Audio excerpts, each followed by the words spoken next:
Salut les stratoniens, j'espère que vous allez tous super bien. On est parti aujourd'hui pour une nouvelle vidéo. Donc dans cette vidéo, on va parler du Bitcoin, de l'Ether, du BNB, du SP500 et des news que Powell a annoncé. Donc ici, ils ont fait une petite annonce et ils ont annoncé des trucs.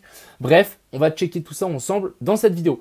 Pour rebondir donc sur ma vidéo de hier, je disais que j'attendais un short squeeze. Donc j'attendais vraiment un petit squeeze vers le haut pour ensuite rechuter. On en a eu un là, mais moi je m'attendais un petit peu plus haut. Mais pour le moment, ça continue. Du coup, mon plan qui est plutôt bien baissier pour le coup. Donc rien d'anormal, mais voilà, on attendait, je rappelle, une petite mèche vers le haut qu'on n'a pas forcément eu. On s'est directement se fait rejeter suite aux annonces. Bref, on va checker ça dans cette vidéo. Crypto,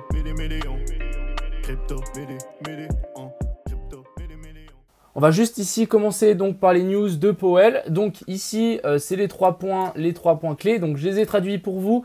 Donc l'indice des prix de dépenses de consommation personnelle a affiché une hausse d'une année sur une autre de 6,3 en juillet et contre 6,8 en juin. Donc là, on peut le voir que du coup, c'est une hausse des dépenses que les gens ont dépensées d'une année à une autre en commençant par le mois de juin, juillet et juin. Et du coup, en juillet, ça a baissé de 0,5. Donc, ça veut dire que les gens dépensent moins d'argent dans les magasins, peu importe ce que c'est. Vous me dites si c'est faux, mais en tout cas, c'est ce que je comprends. La lecture, en fait, diminue de 0,1 par mois. Ok. Et puis ensuite, ici, ils disent que du coup, donc ça exclut bien évidemment les prix volatiles de l'alimentation, l'énergie, et enregistré une hausse de 4,6 en glissement annuel et un gain de 0,1 en glissant mensuel, ce qui est inférieur aux prévisions dans les deux cas. Donc ils s'attendaient à plus, ils ont eu moins, c'est plutôt une mauvaise nouvelle et du coup ça a chuté. Dites-moi encore une fois si je me trompe. Et ensuite, on a eu un petit dump, du coup ici on a la liquidation, environ 120 millions qui ont été liquidés en 4 heures. Bref, un petit rate qui est arrivé ici. Donc si on zoome un petit peu sur cette charte, on était bel et bien dans une tendance haussière jusqu'à ce que on break out donc cette zone. Actuellement là, voilà, on est repassé baissier.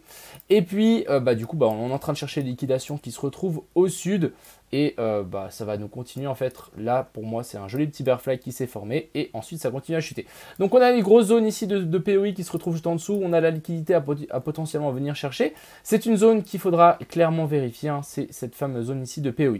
Si ça ne tient pas, tout ça va se transformer dans un énorme bear flag. Et je pense qu'on ira chercher un petit peu plus bas pour le coup, pour ce tout simple BTC. Passons juste sur d'autres charts. Donc on a aussi ça, on est en train du coup de casser ce canal haussier, donc ce potentiel bear flag. Et en gros, moi j'ai pas un potentiel scénario. Bref, on verra, mais on est d'accord que la situation macroéconomique n'est pas avec nous. Mais voilà, si ici on nous fait une petite zone de déviation manipulation en dessous de cette ligne ici, donc de ce canal, et si on réintègre à ce moment-là, là on pourra avoir une jolie petite zone de manipulation et repartir vers le haut. Mais pour le coup, si ce n'est pas le cas, vous savez que la prochaine zone, c'est clairement donc, la zone de POI qui est ici et voire beaucoup plus bas. Donc quand je dis beaucoup plus bas, c'est pourquoi pas venir taper la zone des 17, voire chercher un petit peu plus bas. Donc voilà, pourquoi pas chercher la zone des 16, etc. Chercher plus bas. Je sais pas, pour le moment c'est pas du tout dans mon optique, mais rien n'est impossible comme vous le savez pour ce Bitcoin. Donc voilà, je voulais vous montrer un petit peu ça, il n'y a pas grand chose à dire, mais voilà, en tout cas ici ça a liquide, et puis voilà quoi, on s'y attendait clairement pour cette petite descente.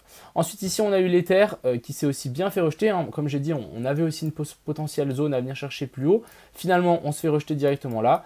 Ici pour l'Ether c'était peut-être un petit peu plus clair, on a eu notre inversion de structure qui s'est formée de ici à ici, donc quelque chose de plutôt correct on va dire, et on avait une jolie zone ici, donc résistance, support, et on a refait résistance, et ça a eu directement un effet plutôt correct. Donc voilà, ici ça aurait été une belle zone à short, clairement pour l'Ether, avec une petite inversion de structure, ensuite on remonte là, et boum, on descend beaucoup plus bas, donc assez intéressant pour le coup, pour l'Ether ici.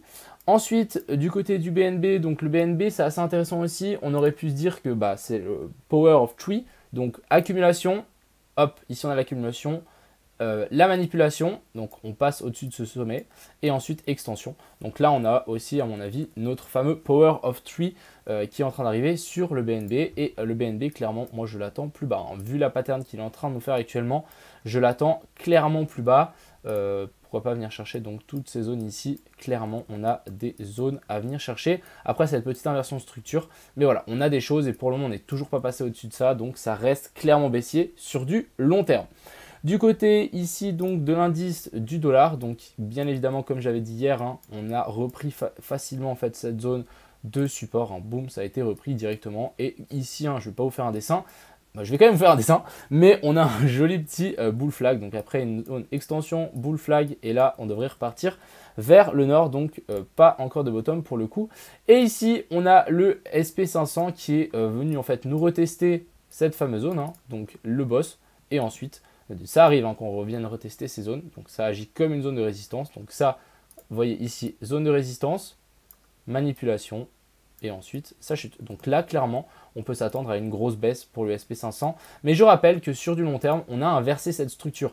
Donc ici on le voit bien, on a un boss, on a un cos, inversion de la structure en daily, c'est pas rien, et du coup si on reviendrait là, à mon avis on peut avoir un joli petit pump pour le coup. Donc voilà un petit peu cette petite analyse du jour. Ça chute, personnellement je vais simplement attendre. Ouais, on va simplement attendre, on va voir s'il y a des petits setups à prendre, mais pour le moment il n'y a aucun setup. Le seul setup qu'il aurait pu avoir c'était celui-là ici sur l'Ethereum qui était plutôt propre, mais voilà, maintenant c'est un petit peu trop tard, hein, comme vous le savez, on va attendre d'autres setups possibles à l'achat ou à la vente pour différents trades, et puis voilà. Enfin bref, j'espère que cette courte vidéo vous a plu, je voulais faire très court. Il y aura sans doute pas de vidéo demain et après-demain car je suis à Paris malheureusement. Il y a un petit festival de techno, donc il faut que j'y aille. Vous me connaissez dans la techno, donc il faut que j'y aille. Enfin bref, profitez bien à mon avis ce week-end, ça risque d'être un peu chiant en plus. Donc voilà, enfin bref, passez une bonne fin de journée, bonne fin de semaine et bon week-end. Profitez bien et à plus.